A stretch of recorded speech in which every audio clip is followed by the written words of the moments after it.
breaking down Bugha, Threats, and KRAEZ's win from Heat 1 on NA. The reason why I'm going to be breaking down this game in particular is because I believe it speaks to the ability to adapt when it comes to high-level lobbies. Now, what do I mean by that specifically?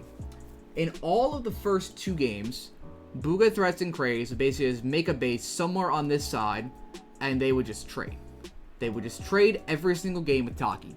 And so in lobbies where you need about 1800 damage in order to stay above surge thresholds, them trading here early game basically was a cheat code. It's super easy to reach those thresholds if all you do is trade your surge.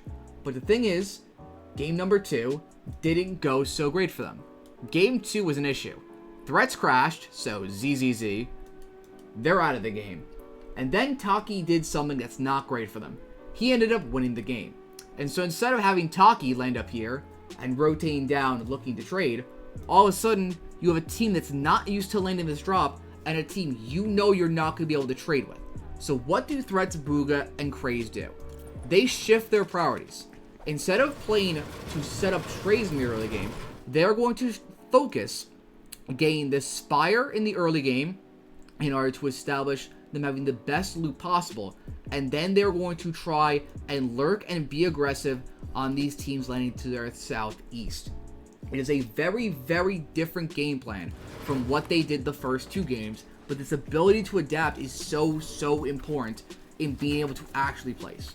So I'm going to skip forward a little. You're going to have to just trust me that they go for that Spire. But after claiming that Spire, they find themselves having pretty good loot. 6 minis, 3 bigs, Sprite, 6 minis, 2 bigs and a Sprite, and 6 minis, 2 Medmis and a Sprite. The one thing they have is infinite mobility. Any team in this lobby, they can be on them as fast as possible, and so they get creative here with that mobility. As they're rotating, they see Ral, Mikey, and Crackley rotating. See Ral ISO'd, ramp up. If you're landing anywhere where you have a lot of elevation on teams around you, this is a play you should memorize. This is a play you should know for last chance at evals. Ramp up, dash twice right before they land. Ral has no audio on this and is instantly dead. Instantly. There is nothing you can do. There is no counter to this. And instantly, they have a 2v3 situation. Mikey and Crackley forced to run. They're just able to spam dash sprites and they're able to close this distance. Crackley tries to get away. They do the classic split up. One of you goes north, one of you goes south. They can't kill all of us. Crackley essentially giving up his life. Get on him. Not much you can do here. Tries his wall. And so all of a sudden, they have every single thing they need in this game.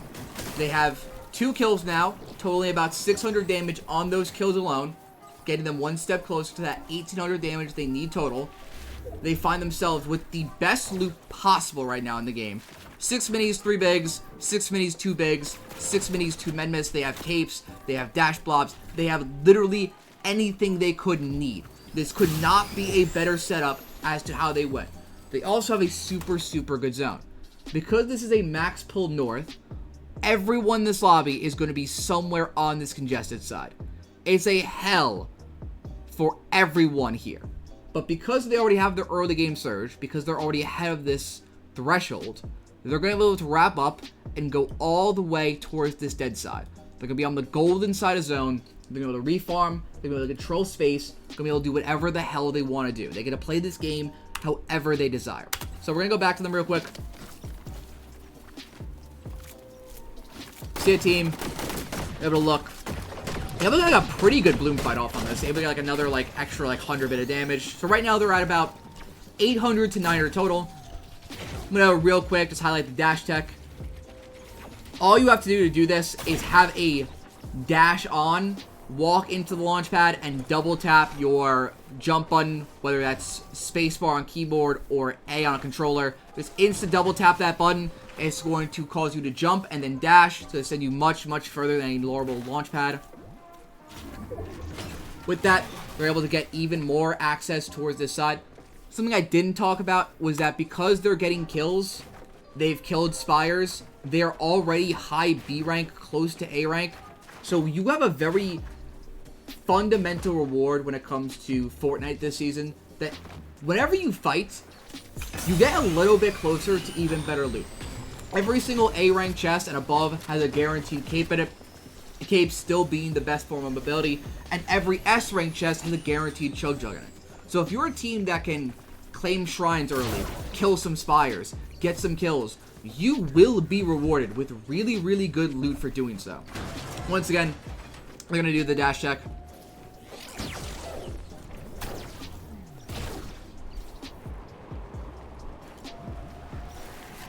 Dash check's so good, it caused the replay to lag.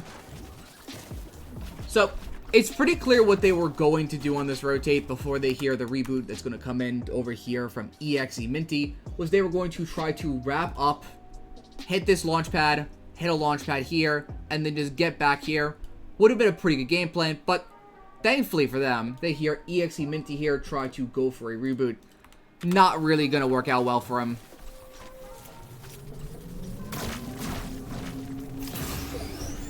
Freeze throws out the mid mist, and it's just a shooting gallery. Nothing this guy can do. But instantly, both his teammates are dead. They don't even bother to chase for the third.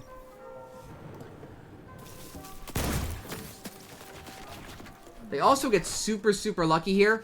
A Mythic Spire had previously died here, so because of that, they're able to find even more whites.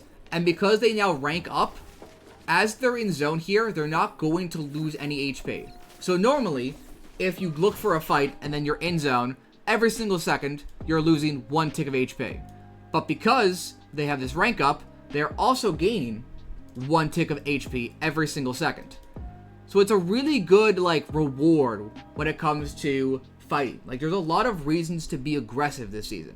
If you can get your early game optimized, so you get as much hero rank as you can out of shrines and sprites, the aggression you take later on, fights, knocks, kills, things that put you over the edge and get you to an even higher hero rank, greatly rewards you. Because they went for that fight and those knocks and kills ranked them up, they are not punished as heavily while storm taking here. If they hadn't done that, if they hadn't been as high a hero level, if they hadn't ranked up, they would have probably died right there as they get beamed by this team over here. They would have been forced to sit in zone even longer.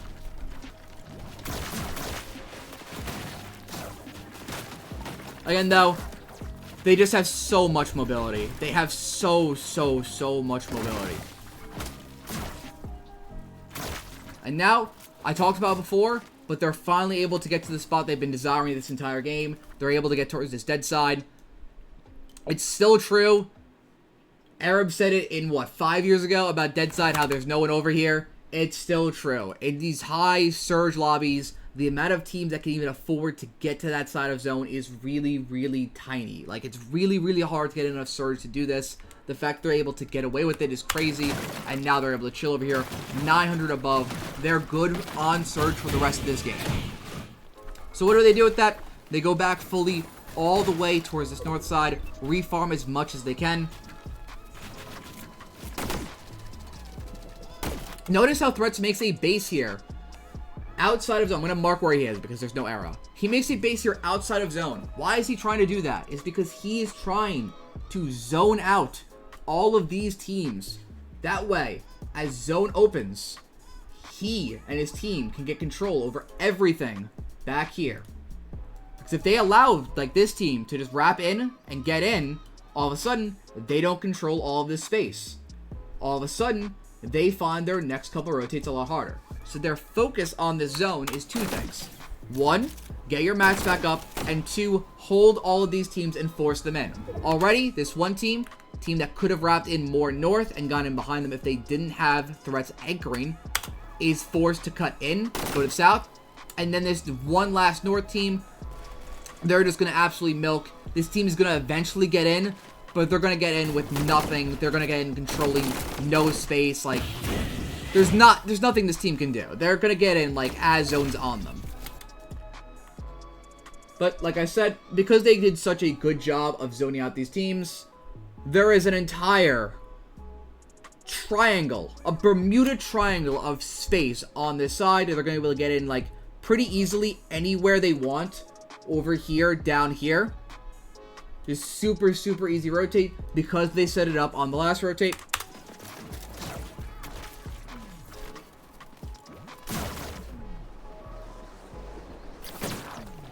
Use dashes again. I'm going to show Bugha here real quick. Again, this is just knowing dash tech. If you dash into an umbrella, it sends you ridiculously far. No risk of getting tagged in the zone. No having to burn any extra mats. They are in as early as can be. And because they're in super, super early, when Luck and Dog, Faux Cake, and Hypers all need Surge, they are going to be a free refresh for them.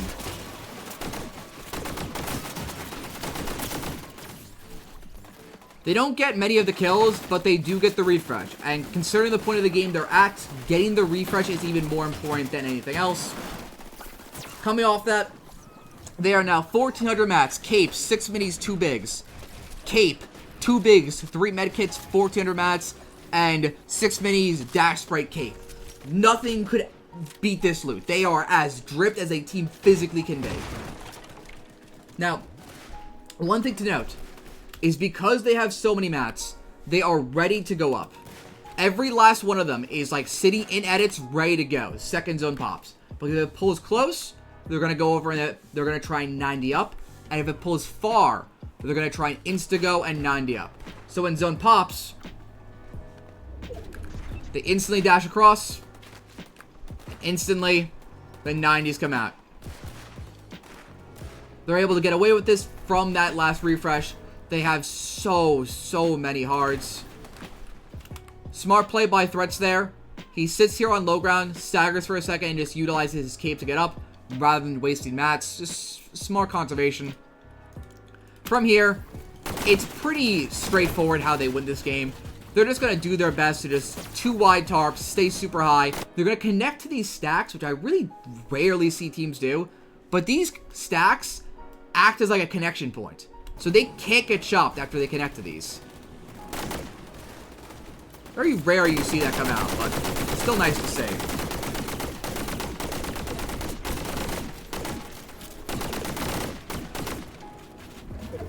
At another connection point, builds to another stack. Even though it's not like the actual tarp.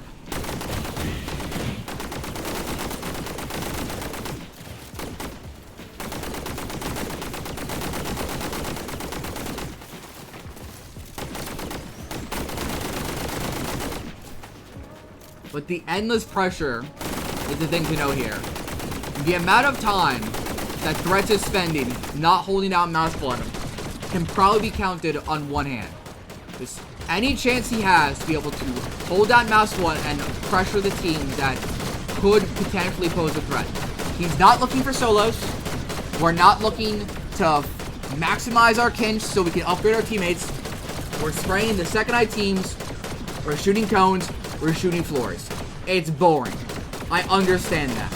But when it comes to winning games from height, sometimes you have to do the boring thing. Sometimes the boring thing is simply just spraying that second height team. Now, because they've been spraying that second height team for so long, all of a sudden, all those teams that are left on mid-ground layers that have any chance to like really look up, they all only have wood. They're not really going to be able to do anything. But notice, real quick, I'm going to rewind this, because I think this is one of the most important things, even though it doesn't look like it. When you see a team that has multiple players that have capes, and you're this late in the game, that has to be our focus. Why? Because they at any time can just say, I want to go up, and there is very little you can do to stop them. But if you are preemptive, if you see a trio caping, they're looking back, he sees multiple people caping, all of a sudden you can make that comment, you can go, focus the team caping, focus the team caping. Because you don't want that team that has triple capes to ever have an opportunity to really look up. Because a team with triple cape that looks up can very, very easily force a 50-50 on you, if not just simply take it from you for free. Again, notice how we are just mindlessly spraying every single tarp. We are focusing pressuring tarps more than like anything else. It's important fundamentals that when you are on height, you always prioritize stopping trios from being stacked and be able to look up over getting those kills. Whenever a kid capes up, you always want to try and floor out, make it difficult, minimize the amount they're able to get above you. Because of that, Acorn's really not able to tarp above them, ends up being the same layer, insta-dies, Hoyo comes up, by the time he gets up there, KRAEZ ready, shotgun out, he insta-dies as well.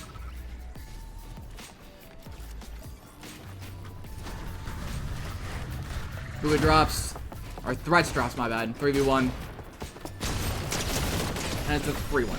So, again, this game is born from Adaptation, so even though they did very little in that endgame, the kills still came. This is still a 13 kill win. They got their kills. But the main takeaway is that you have to be able to adapt. From the early game, they were to adapt. No more Taki, and yet, still, they were able to make the game work. From the mid game, they were able to make a really massive rotate to get towards that dead side. And then from endgame, they sat on height. They made sure second height never had an opportunity to look up. Constant pressure. And that allowed them to win this game. So if you guys are looking to figure out what I can do to better perform in higher tier lobbies, this is a perfect blueprint on how to do so. Hope you guys enjoyed the video, and I will catch you guys in the next video.